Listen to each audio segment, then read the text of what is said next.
यदि आप भी उन महिलाओं में से एक हैं जिनको अक्सर खून की कमी हो जाती है, कई बार तो खून चढ़ाने की नौबत आ जाती है और ये जो समस्या है ये किशोर अवस्था से ही लगातार चल रही है। इसका जो मेडिकल साइंस कहता है कि जब गर्भ में जो शिशु पल रहा होता है, यदि वो गर्भवती मां पोषक तत्वों का ग्रहण नहीं करती है, तो ऐसी बच्चियों में आगे चल करके इस प्रकार की समस्याएं आ जाती है। एनीमिया जिसको कहते हैं, सिर दर्द रहता है, सिर भारी रहता है और हमेशा चक्कर जैसा आता है, शरीर जैसे कि एक पीला पड़ गया होता है।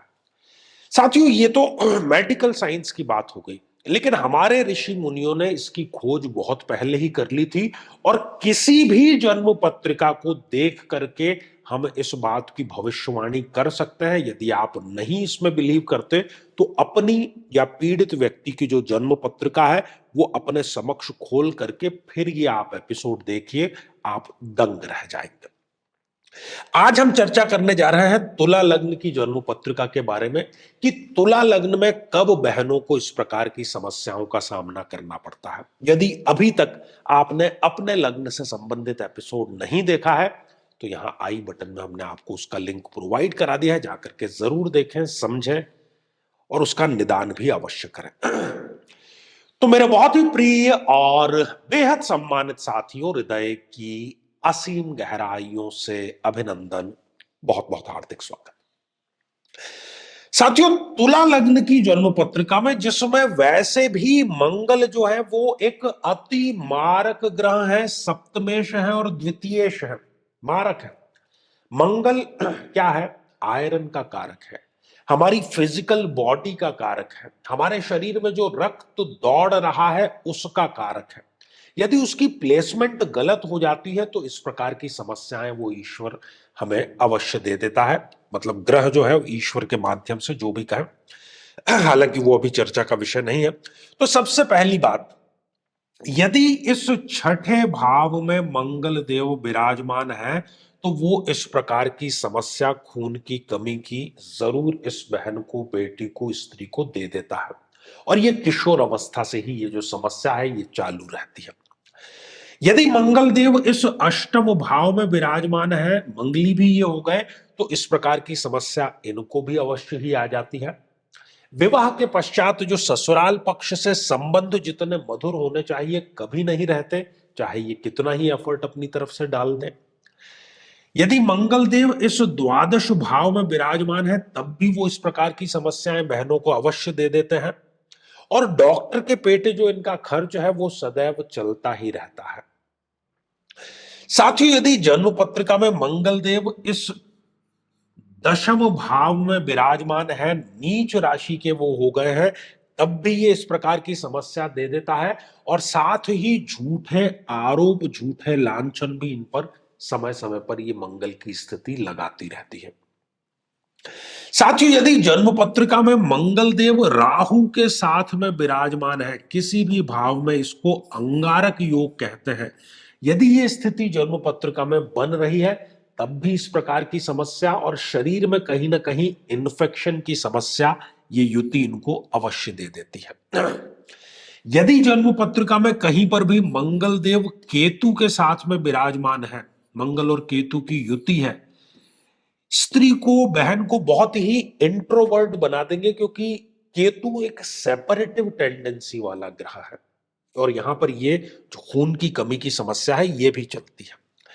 यदि जन्म पत्रिका में कहीं पर भी मंगल और शनि एक साथ में विराजमान है, मंगल और शनि की युति है, तब भी ये इस प्रकार की समस्या जरूर देते हैं और ये समस्या लंबी चलती है क्योंकि शनि यहां पर जुड़ गए।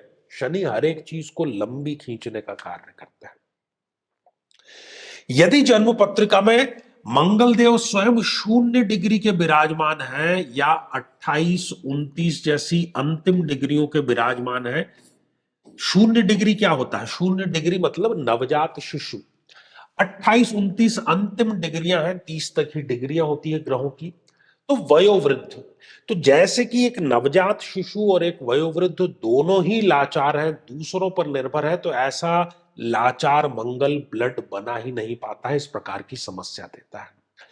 यदि जन्म पत्रिका में कहीं पर भी मंगल सूर्य के बहुत क्लोज आ गए, एक ही भाव में है, अस्त हो गए मंगल, तो वो अस्त ग्रह भी अपना रिजल्ट प्रदान नहीं कर पाता। ब्लड बनने की, आरबीसी बनने की जो समस्या है, हीमोग्लोबिन बनने की जो समस्या है, प्रॉपर तरीके से इनके शरीर में नहीं बन पाती है। साथ ही इसके अतिरिक्त एक और युति पर हमारा ध्यान जाना चाहिए और वो है गुरु, क्योंकि गुरु भी इस जन्म पत्रिका में एक अति मारक ग्रह है। यदि मंगल और गुरु किसी भी भाव में एक साथ में बैठे हैं तब भी वो इस प्रकार की समस्या देता है, और इस स्थिति में वो मोटापे की भी समस्या साथ में देता है। लोगों को लगता है कि अच्छा खासा मोटा व्यक्ति है, स्त्री है या पुरुष है, लेकिन उसमें अंदरूनी कमजोरी होती है, वो स्वयं वो ही या डॉक्टर जो है वो जानते हैं। साथियों, यदि इस प्रकार की समस्या है, और मैं समझता हूं कि आपको ये देख करके पता लग गया होगा, तो ऐसी सभी परिस्थितियों में महादशा मंत्र साधना अवश्य करें और मंगल के अभिमंत्रित जल का नियमित रूप से सेवन आप अवश्य करें। श्रृंखला हमारी आगे भी जारी रहेगी। यदि आप भी चाहते हैं कि आपकी कुंडली का सूक्ष्म विश्लेषण हो, समस्या का समाधान हो, तो आगामी समय में मैं स्वयं इन शहरों में उपस्थित रहूंगा। आप समय लेकर के मिल सकते हैं या फिर आप टेलीफोनिक या वीडियो कॉल के माध्यम से भी जुड़ सकते हैं। तो आज के लिए केवल इतना ही, इसी मंगल कामना के साथ में कि आप सभी स्वस्थ, समृद्ध और शांतिपूर्वक जीवन व्यतीत करें। नमस्कार।